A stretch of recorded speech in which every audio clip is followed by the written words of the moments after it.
Congresswoman Davis, thank you for your time. You held a town hall meeting earlier this week with your colleague Scott Peters. What did you hear from your constituents there? Well, we heard a lot. I think what we know is that people are hungry. They want to be involved. They don't like what's happening in the country. They feel that our values, the protections that we hold dear, programs that they've come to feel very secure about, could go away. And so they want to know what we're doing about that and what they can do. And what did you tell them? We told them, number one, I think that people who want to be engaged need to think about what drives them.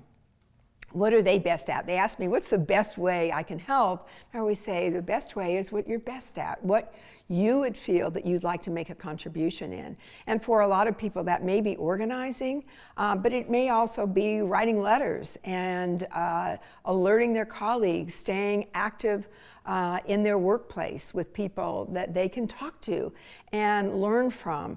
We always have to come out of our comfort zone now and then to do that, and I think that's also important for people. Some of the Republicans in Congress have started coming out with their plans to replace the Affordable Care Act. What's your take on those plans? Well, so far I think their plans are sort of shells, basically, and there is nothing in any of those plans that guarantees for people the policies that are part of the Affordable Care Act now.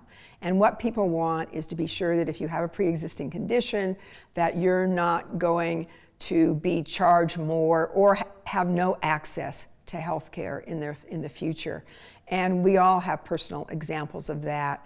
They also want to be sure that, women want to be sure that if they're women, that they're not actually a pre-existing condition. There are so many pieces of the Affordable Care Act that people have come to appreciate, and they really don't want those to go away. So they're not sure, and I think these plans don't guarantee for people that they're even possible.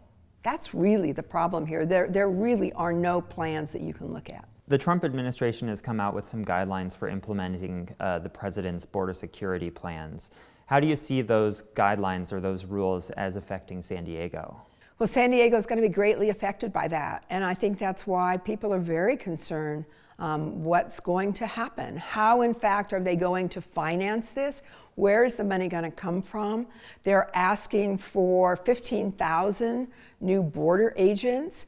Where is that money going to come from? My worry is that some of that could come from programs like community policing, that they would come out of the Justice Department, monies that we have set aside for law enforcement, and that districts and members are able to access as they work with their police departments, as they work with their sheriff's department. So I think we all have an obligation to find out the answers to that, and I think to push back against many of those programs that they're suggesting are key to our security. That's not where we need to go. Law enforcement is not so much the problem.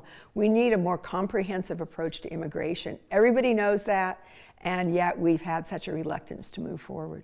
On that note of pushing back, now that Republicans have control of both Congress and the White House, what do you see your role as a Democrat? Do you resist and do you push back against all of their policies, or do you try to find areas that you can cooperate and work together? Yeah, well, they certainly are driving the car of governance right now. I mean, they have the ability to not create gridlock, and I think that we are, and I certainly am happy to work with them if they want to send that car running. But I'm afraid that there still are far too many enablers on the other side of the aisle right now that are not interested in making governance work.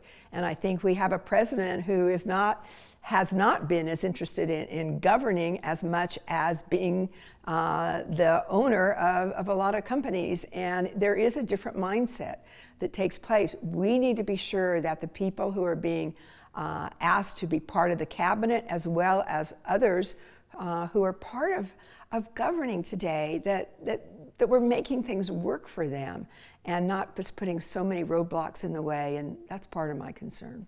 Congresswoman Davis, thank you so much for your time. Thank you.